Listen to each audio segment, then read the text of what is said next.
All right, let's get underway. So excited. Thank you everyone for joining us today for Don't Ask, Don't Get, How to Secure Budget for Your Team in 2025.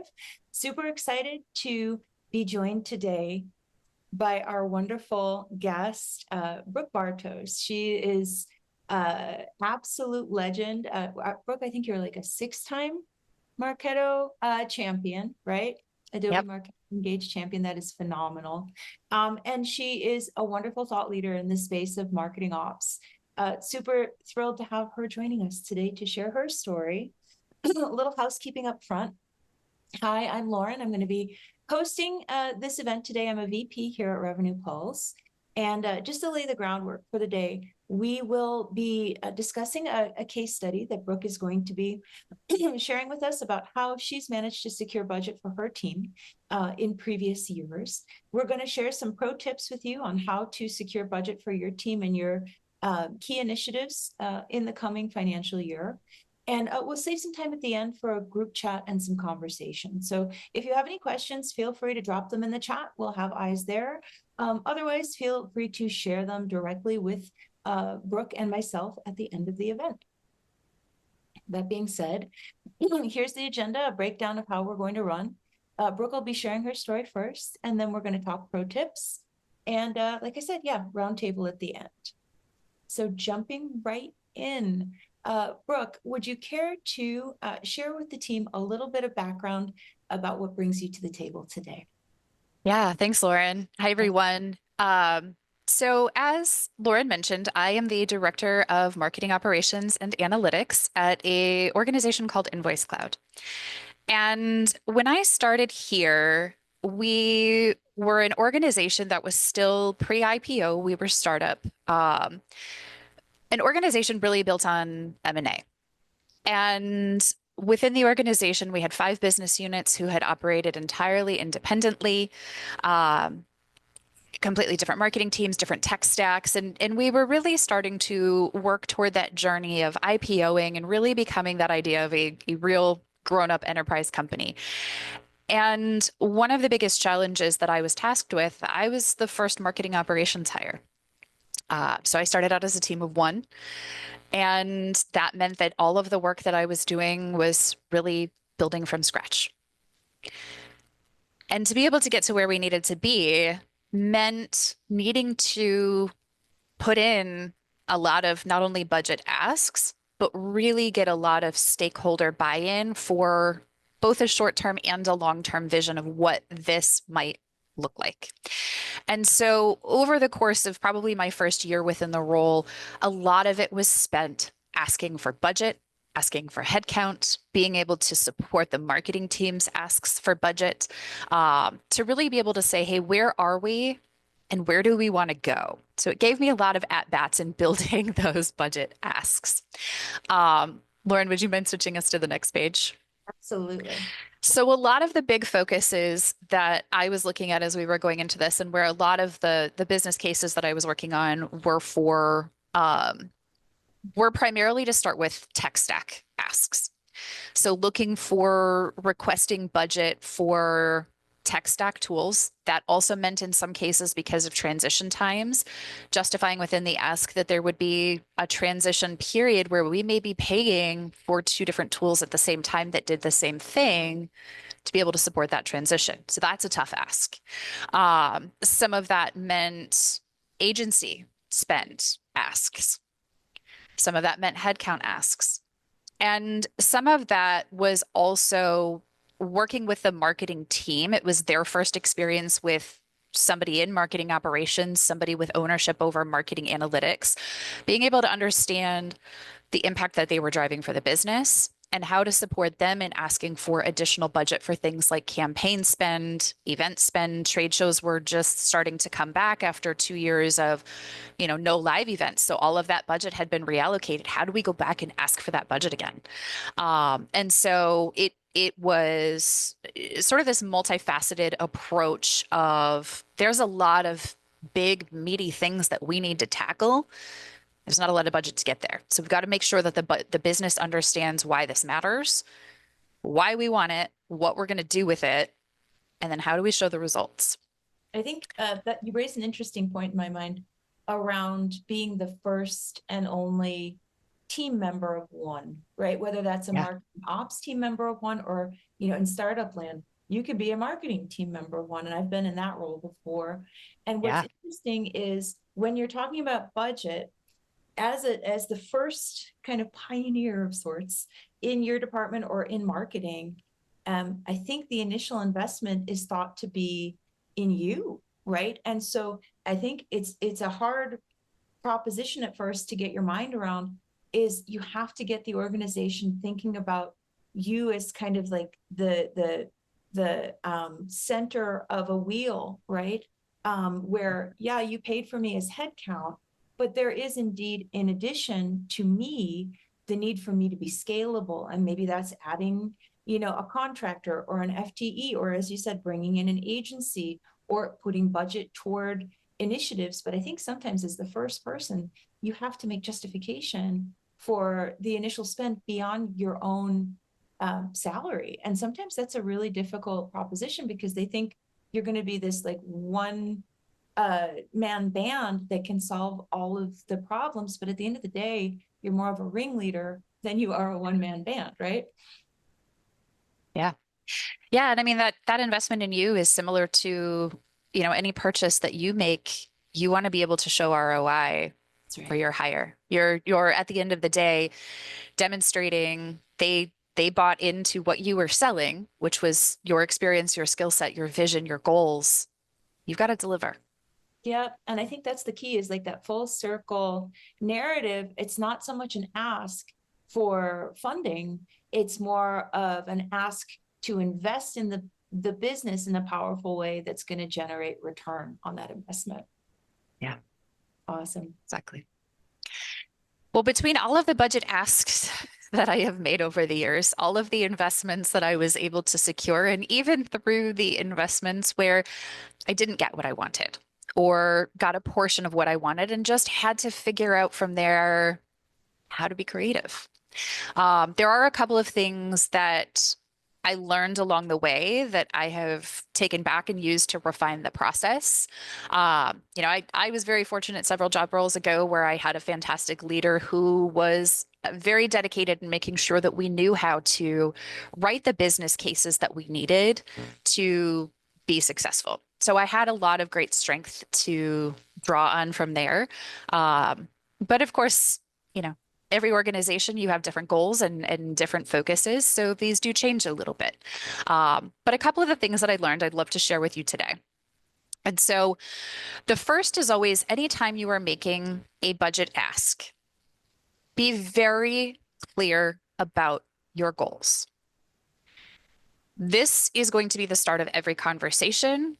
If you've heard of your walking deck or your elevator pitch, being able to be very concise about what that goal is and why. And so, as you're starting to put that together, you're going to frame out what the focus of that budget ask is. If it's a piece of technology, that may be something that you are looking at as a way to execute faster, more effectively, or fill a gap that exists within the organization. There's always those pieces of things that are probably less quantifiable in terms of an ROI perspective, but there's a need there, and there's still a way to justify or tell that story. I think the other piece is what kind of impact do we see on the business? So if you think of that from a marketing campaign ask or spend ask, what do we anticipate seeing in terms of a result from this? So our goal is to drive webinar attendees that will become qualified for our sales team, right? How are we going to do that? We're going to invest our spend in the channels that perform very well in driving attendance historically. We're going to anticipate X number of webinar registrants, which typically leads to X number of hand raisers, on and on down the story based on the analytics, right? But I think being very clear of this is what we want, budget, dollar amount. This is what we're going to do with it. This is what we expect to see, and be very, very clear about that. Absolutely. And if you can center that and some predictive analytics based on past campaign performance to say, this webinar historically has generated X amount of demo requests, and we anticipate by investing Y dollars into it, that we're going to be able to create X more amount demo requests. I think that's a really helpful narrative. The analytics piece is what brings me to tip number 2. Indeed. Use the data that you have. Yes. So any data that you have in your organization, even if it's not, hey, we have a fantastic multi-touch attribution, end-to-end funnel, shiny jazz hands, right? Bare bones analytics of where people are coming from. Are you using UTM parameters? If you're not, you should.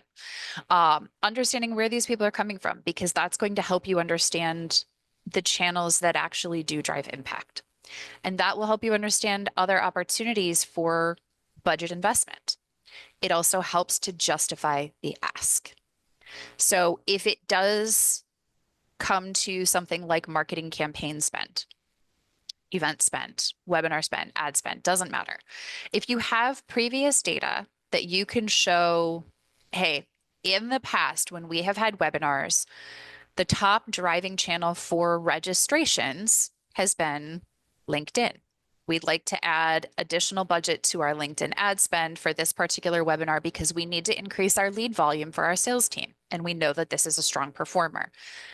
You're able to justify that by having the data to back up why that channel is important, why it's going to be the channel that's going to drive results. If you are looking at something like a tool, for example, or agency or contractor budget, and you're trying to justify those asks, one of the big things that you're looking at there is what is the opportunity cost? So if you have team members on your own team that don't have time to execute or execute effectively, or maybe something's just not their core skill strength and it's going to take them 4x longer, what is the salary of that person? What is the hourly rate? What does that look like for the business in terms of scalability if you can offload that onto somebody who it is their skill set and you can get that much more done faster, more effectively, and take the folks that are internal and put their resources towards something that's going to drive business impact that is in their wheelhouse and is in their skill sets. There's a cost there. And the same is true for tools and technology. I think AI is a big, big driver of that right now.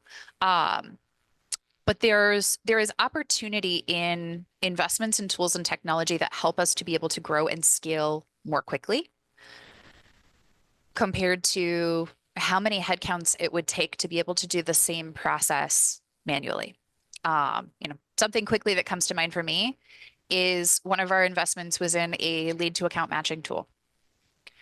Events are a big piece of our organization, but our SDRs and our SDR managers were spending hours every single week combing through lists. We do over 75 events a year, not to mention all of the webinars that we do with our partners.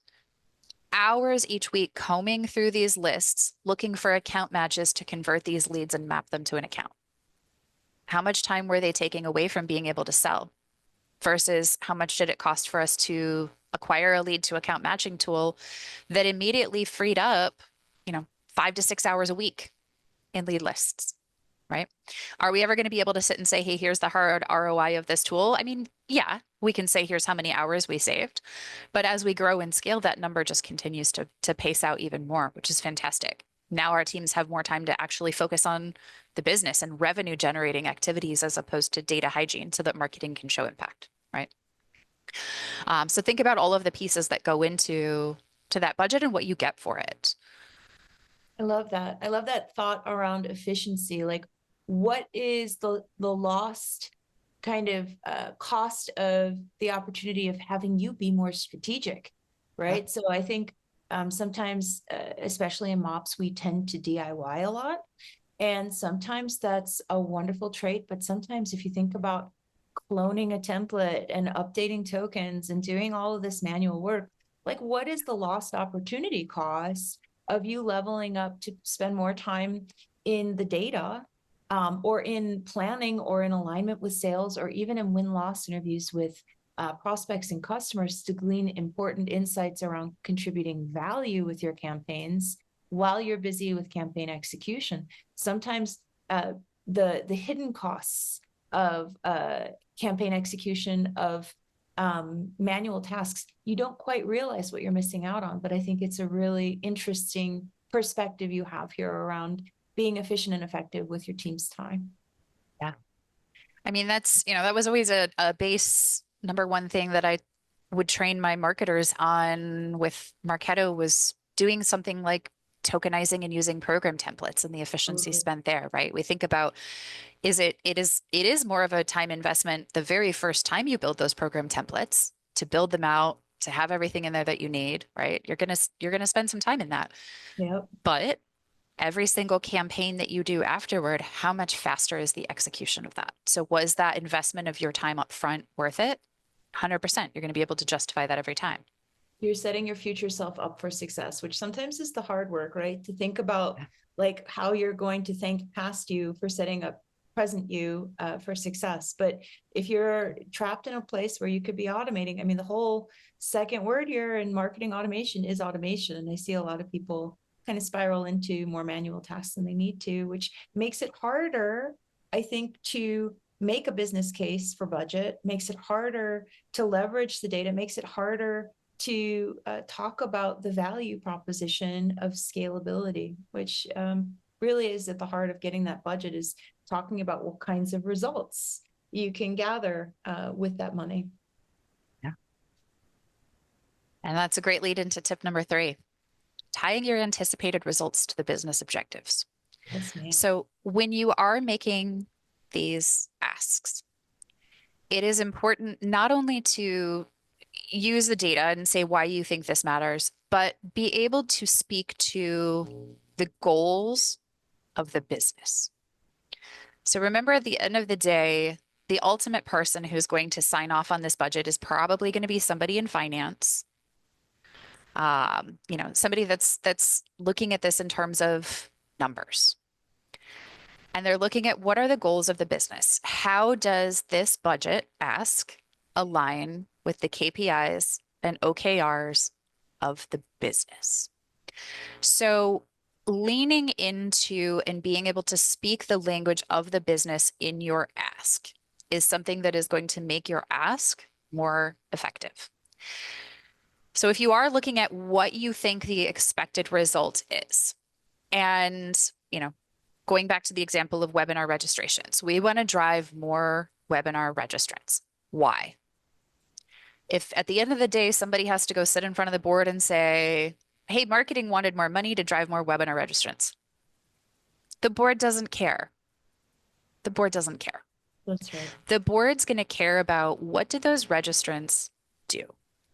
Did they convert to opportunities? Did those opportunities progress down the funnel? Is this budget that we are providing accelerating and moving the business forward? If so, how?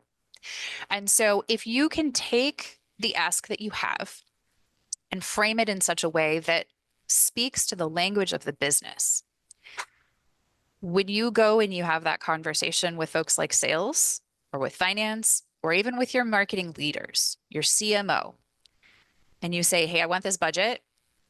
Here is what I expect in terms of results. I expect this to generate X number of leads. Based on our average deal size, we expect it to be this amount of pipeline. And based on our conversion rates, we expect this amount of opportunities to go to sales accepted. You may or may not be in control or be held accountable to sales closed won revenue. If you are, maybe that's a piece too. What do we expect in close won business? If you're just in charge of getting it over to the sales team, maybe that's where your piece of it, maybe your part of the story ends, is this number of sales opportunities. But your sales team then has to understand, are these good quality? Are these folks going to be progressing? Or are we just getting leads for the sake of getting leads and saying we checked the box? So what have we got there? Super insightful. And Jess Cow at Mopsapalooza, as always, in her infinite wisdom, shared an interesting slide. And, she's got this kind of pretty famous talk now in mop circles around geek speak for the C-suite. And this iteration had a chart, right? And it's almost like a translation chart. Like if you think about translating your campaign into meaningful language for each audience that has to consume it, each audience is interested in different aspects and facets of what you're doing and why it matters. So for your marketing ops team, as they build out, say, program templates with tokens, it's a big shift. How can you communicate the value of tokenizing the content for a webinar campaign template? You'll talk in very specific system related terms, right? But when you talk about that same webinar and how you're up leveling efficiencies to, say, the finance department, that's going to be a different conversation on investment of time and funding versus return on efficiency. And then when you talk to the sales team, even if you're talking to the SDRs versus the AEs, you're going to socialize that program very differently. You're going to talk about how it aligns with the business drivers and, how it's going to increase lead velocity for qualified pipeline and why sales should invite their prospects to hear some amazing thought leadership content from a really inspiring speaker, right?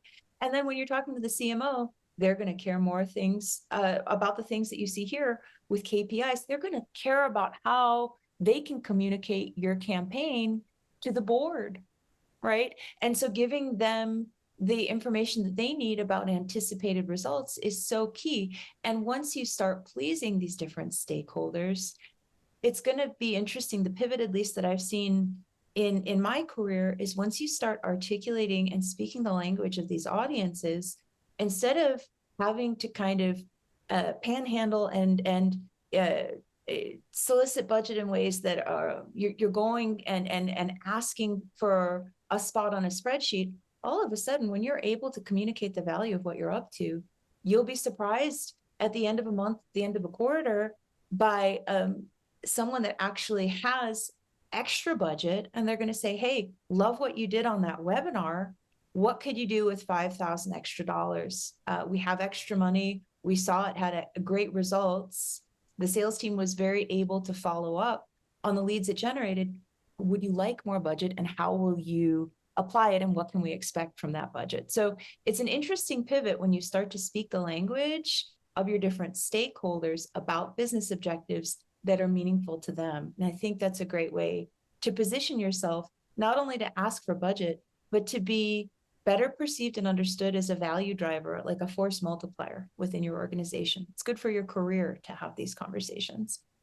Yeah, that's a great segue into tip number 4, is really telling the story. Yeah. So if you think of all of the people that are involved in your budget ask, whether that's finance or sales or your marketing leadership team, a CRO, maybe it has to go through the CEO, depending on the size of your organization. Think of all of these folks as different personas that you have to sell this ask to. And if you're not sure the things that matter to these folks, book a coffee chat, have a conversation. Especially if you're in a leadership role in your organization where you are responsible for budget. But even if you're not, even if you are just an influencer, you're a manager, you're a senior manager, see if you can get 30 minutes with these folks and listen. Take the time to listen to what is important to them, to their teams, what they value. Ask them their goals, their KPIs, their OKRs, and how those align to the business. Because you may have different KPIs and OKRs in the team, and you may not be familiar with what sales or finance has for their goals. Have those conversations, take notes, because then those personas you're going to tailor your messaging to, just like you would with any kind of marketing campaign. You are marketing your ask. And so, similar to your elevator pitch, those 30 seconds that you have to captivate that audience and say, here's why I have that budget ask, you can right away say, what is the ask? And get to the point of why it matters to the person you are talking to. Make it easy for them to say yes. I love that. By speaking to what matters to them. I love that. And there's, I think, side benefits too, like just to that synergy that you create. So often, I think as marketers, we don't reach across these aisles. We Yeah. don't want to actively seek out conversations that aren't already placed on our calendar when it comes to cross-departmental conversations. And I don't think neither Brooke nor I are advocating that you sit down with your entire, North American AE group to talk about things. I think this is more of a one-on-one, but it's a strategic one-on-one. And maybe with sales, maybe you reach out to that one AE that everyone has on the team that is super hard to please, that is super hard to win over when it comes to marketing engagements. And you talk through their unique perspective on the landscape of the market. You find the WIFM for them, but then you also tap them as like a subject matter expert and ask them about the competitive landscape. Ask them what you think the strengths of the brand are, what you think the weaknesses of the brand are. And you'll, I think, be happily surprised to see how with 30 minutes of a coffee chat with somebody on your own team, you not only gain wisdom and perspective that you otherwise wouldn't have on what's really the most important and top of mind in your industry, but you'll also win over those people that are hard to get on board and make life easier for yourself future forward when it comes to, sales adoption of marketing programs and leads. It's easy to have those conversations with the people that are are really the champions, right? The easy ones. For sure. The hard to please folks, though, it's tough conversations, and you got to have some thick skin sometimes for those. But there's a tremendous amount of value Yeah, in that. so much truth there, and they love to be heard because it's not often people ask them. I Yeah, don't think because they're harder conversations. I don't think they ask for the real talk as yeah, often from those folks, but they sure do have a lot to contribute. And it's not to say that in those conversations you have to make promises that you can't deliver on. You can thank them for their feedback and you can say that's really insightful. I'm going to spend some time looking into that. You don't have to promise that you're going to change the way you do marketing overnight to accommodate yeah. their input, but just helping them feel heard, I think, is a huge kind of side benefit to having these conversations. Feeling heard is huge. I mean, we joke all the time about everybody's a marketer, right? Everybody's going to tell marketing how to do their jobs. Everybody knows what they're doing, and we joke about that. But I think at the end of the day, everybody wants to be understood and wants to be valued and have value in their opinions. And so if you can take that and apply that, you're building a relationship there. That's it. That's the key. And can you imagine if after a 30-minute meeting of you holding space for this individual to, air their enthusiasm, but also their grievances, and just to give you some real talk, if all of a sudden your webinar that you had to fight so hard to get funding for, suddenly a week or a month down the road, this same individual on sales that's never pleased with anything that marketing does is suddenly on a team call saying that they're excited for your event and that they're going to invite their prospects, the entire rest of the marketing and sales orgs are going to be so surprised by that enthusiasm that Yeah. it's going to really, make for really good momentum around that campaign as far as uh, adopting and engaging your internal stakeholders, like Brooke was saying earlier. Yeah. And I mean, to carry that through to tip number 5 is the follow through. Yes. I feel like this is a piece that is often left on the table, but is so important in that setting your future self up for success. At the end of your budget ask, you've gotten your budget, you've gotten approval, you've gone and undertaken the thing that you set out to do. How are you taking that information back to the people that bought into this to begin with? Are you sharing those results back? Are you articulating through the business process changes and improvements that have been made that increase efficiency and scalability? Are we going back and are we having conversations with the sales teams and sales leaders and finance that says, hey, we put this budget toward this campaign. We saw an X number of increase in viable opportunities or contacts that came from this webinar. By going through that process and making sure to dedicate time to that at the end, follow through with your results, you are continuing to build that trust. And Lauren, I think you hit on this earlier in the call, was at the end of the year, when they have extra budget sitting around, who's going to be the first person they go to and say, hey, we have $5,000. What can you do with this? The person that they trust to deliver results. That's who they're going to go to.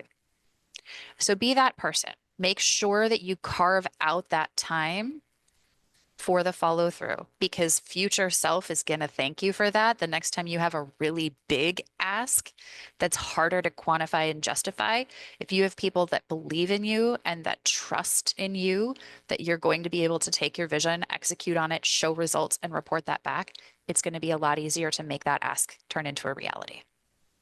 Absolutely. And to Brooke's earlier point about investing the time and effort, she and I both know that getting to this place of ROAS reporting in CRM or in a reporting tool, like a BI tool, we know this is not easy.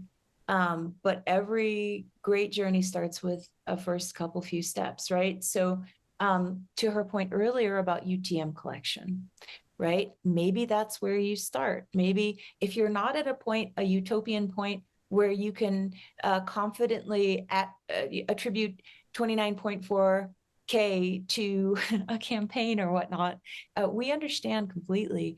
But wishing you had the data for reporting and analytics on the success of campaigns, wishing won't get you there.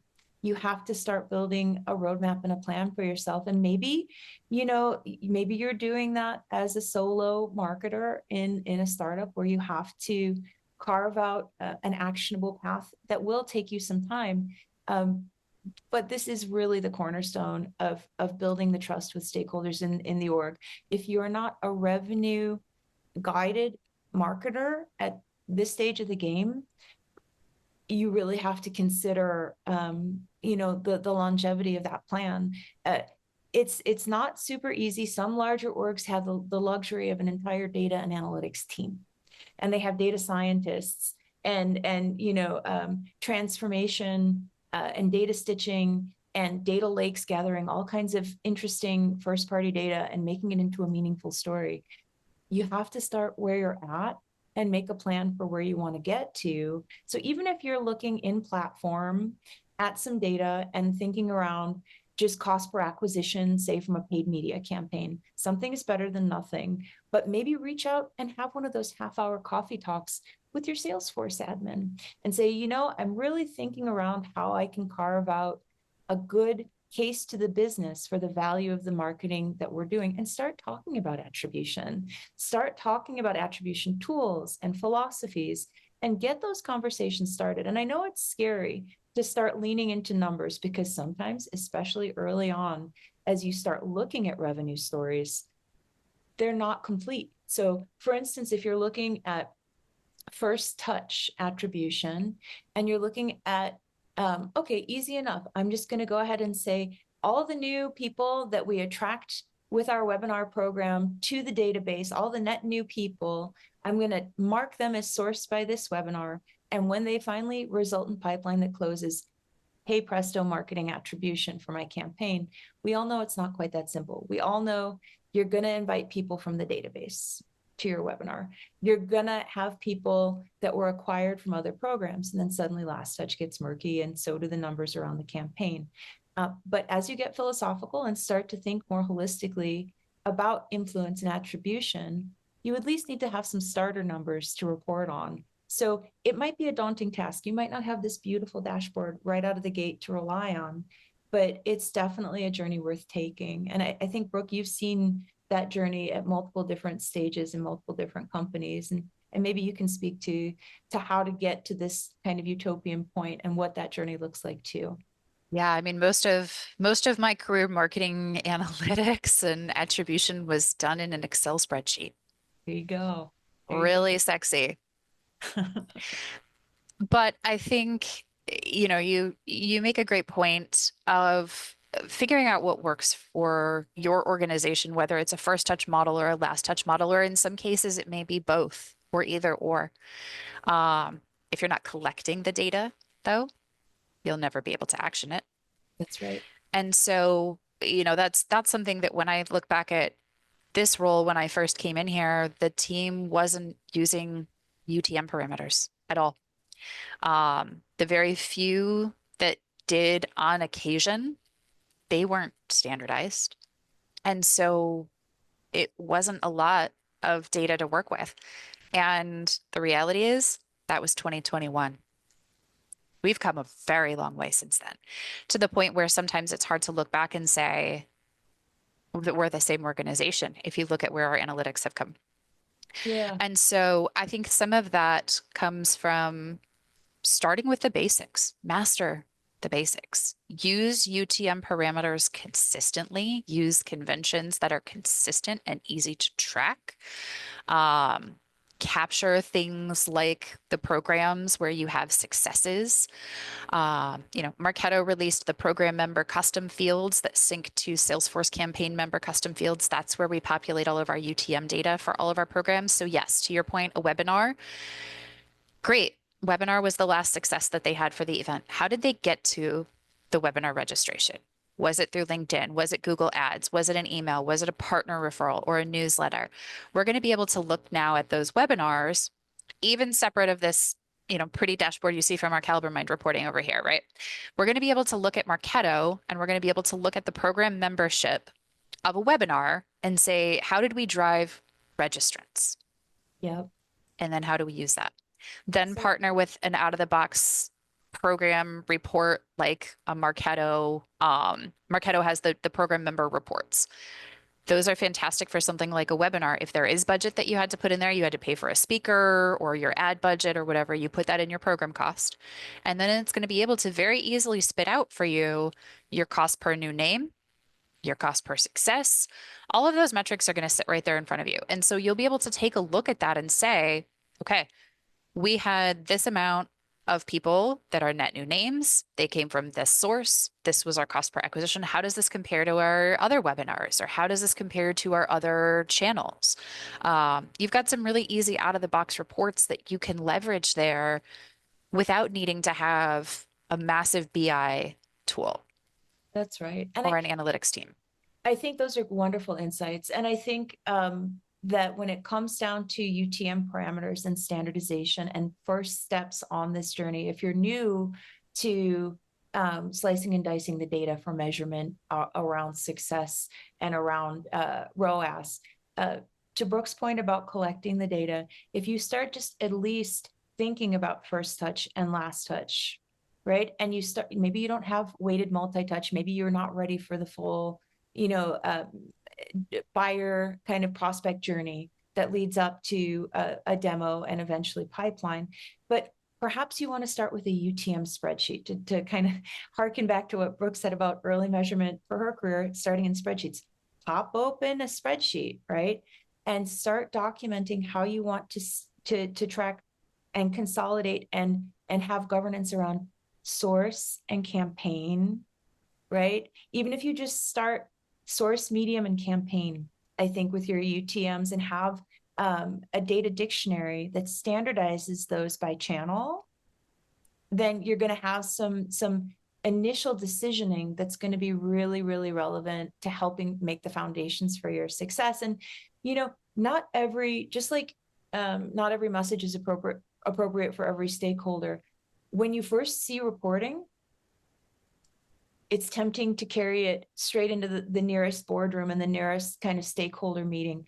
Make sure before you bring in any, especially Marketo or Salesforce reports, that you're accurate and that the way the reporting is visualized and the metrics that you're accounting for are matching the KPIs or the metrics in the same language that the audience that you're sharing them with will understand. If you talk about, customer acquisition costs, great.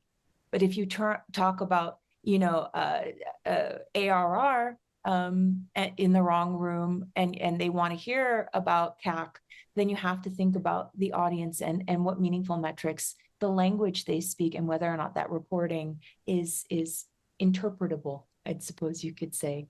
But great points on just getting up to being able to have these conversations. I think that's the first step, is getting the confidence in the information, but then thinking about how to visualize it for your audience. There's so many options. Caliber Mind here is beautiful. But I think in the early days, you don't necessarily have to justify a BI tool. You just have to get intellectually curious and hungry and start thinking holistically on how you can answer the questions that are most important to the stakeholders that you're trying to get budget from, Yeah. I mean, if you haven't mastered the basics, something like Caliber Mind isn't going to answer those questions for you. It's so true. Like, real talk there. Like, I see lots of customers and prospects for marketing automation platforms that assume in good faith that buying a reporting tool will deliver insights. Unfortunately, the reporting tool is like the icing on the cupcake. And if you don't know how to bake the cupcake, you will only have icing and no cupcake below. It's all the foundational pieces that feed these platforms information. These platforms don't know what you spent unless you stitch the data in. These platforms don't know a holistic view of the landscape of influence and attribution unless you define your terms of engagement. So it's really, I think, a fallacy that buying a reporting tool gives you reporting. Human beings give you the reporting by making decisions around the business. The data is then visualized by the reporting tool, and I think that's a really important distinction to make. Percent. Cool.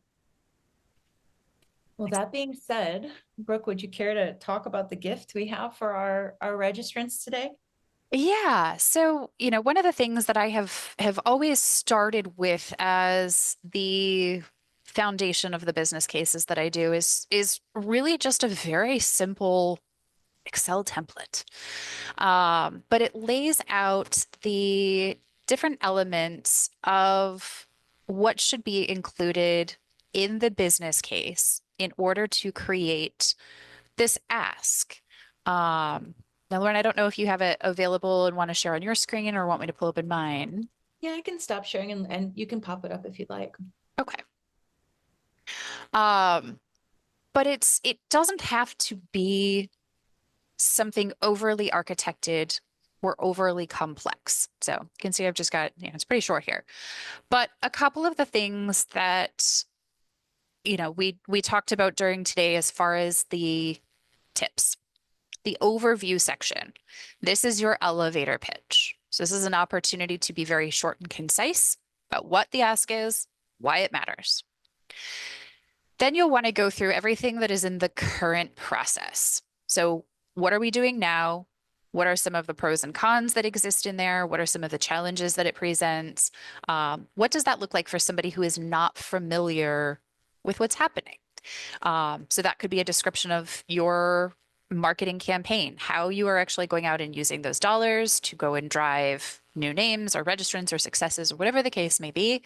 Could be a technology process and the time spent doing a manual task, or where we think we have an opportunity to do something better. Under the limitations, make sure that you include in there, basically that's what your challenges are, but that opportunity cost piece that we talked about too. What is the cost of inaction, right? If we don't do something about this, how are we limiting ourselves? You will also want to include in the limitations, what are the limitations of the tool that we're buying? So if it's something where we have a very specific goal, are there considerations that we may have that we need to inform other areas of the business of? Maybe there's, hey, this tool is going to do this. It's not going to integrate via API, so it's going to require a middleware connector to be able to make that integration happen because it's not native. So we need to consider that limitation and know that we're going to have to invest more in a Workato or MuleSoft or TradeEdit, whatever you use, right? So we'll have to include that piece in here too. The approach is where you're going to outline all of your steps, your milestones, the that you would consider along the way if it's some sort of a tech implementation or if it's an agency or contractor spend? What are the goals and how do we measure effectiveness there? Is it task execution? Is it getting projects that we had across the finish line, or what does that look like? And then the benefits of the tool. Now, the cost here, again, there's the financial piece to it. There's also opportunity cost, or time savings cost for team members. So this may be dollars spent for advertising or dollars spent for a trade show or swag or whatever the case may be, or it's human hours anticipated savings. That may be a guess in some cases, just from talking to folks. How much time do you typically spend on this? You may not know exactly what that answer is, but you can still forecast what you think that's going to look like. And so this is typically what I use as that starting shell for the business case that I am looking to bring to the team members. And so I believe Lauren's going to be sending out a copy of this just as a light guideline. There's a ton of similar resources online that are a little bit prettier. But I use this one just as my guideline of how do I make sure that I'm covering all of the pieces to tell the story that I need to tell, and make sure that I'm not missing anything along the way. I love this. And I think, we each and every one of us has had to kind of think through the story as we're building our campaigns, whether it's in a campaign brief for sales or for our own team. This, I think, what Brooke brings to the table here, thinks about it holistically for the business. And just from my own perspective, I know over the years, sometimes businesses have an opportunity to include the cost of resourcing, like maybe contractor hours or even your time. And sometimes they prefer not to. They perceive that as a sunk cost. I would encourage you to, if you're going to include the cost of team contribution on some campaigns, make sure you include it on all, because it becomes a bit of a slippery slope otherwise. It's like maybe your FTEs are considered a sunk cost and you don't account for their time. Only agency and contractor time starts getting included, but then how are you going to slice and dice those hours for the contractors if they're working on multiple projects, as is the agency? So for ease of use, sometimes I like to just do a zero sum when it comes to, yes, we're going to include human time as a component of the cost of a campaign, or no, we're just not, because it does become a bit of a slippery slope more than any of the other categories, I'd say, just based on past experience. And Brooke, I don't know if that's been your experience too, but Yeah, I would say I find it usually easier to justify the human cost when you're looking at a tools investment. yeah, Like the lead to routing or lead to account routing and matching that I had mentioned. Uh, if you're trying to justify $50,000 in a lead to account matching tool, totally. the ROI that you're showing on that is the hours saved on the human side that are applied to actually driving revenue generation. So it's, I find those to be a bit of an easier story to tell when you're talking about the human portion of it. Absolutely. Good point. Good point. Well, cool. We did promise at the top of the call that we would save time to chat for Q&A. Happy to open the floor to our wonderful guests. If anybody would like to ask any questions, now's your chance. You can either come off mute or you could pop it in the chat. Either way, we're happy to accommodate. Don't be shy. We're all friends here.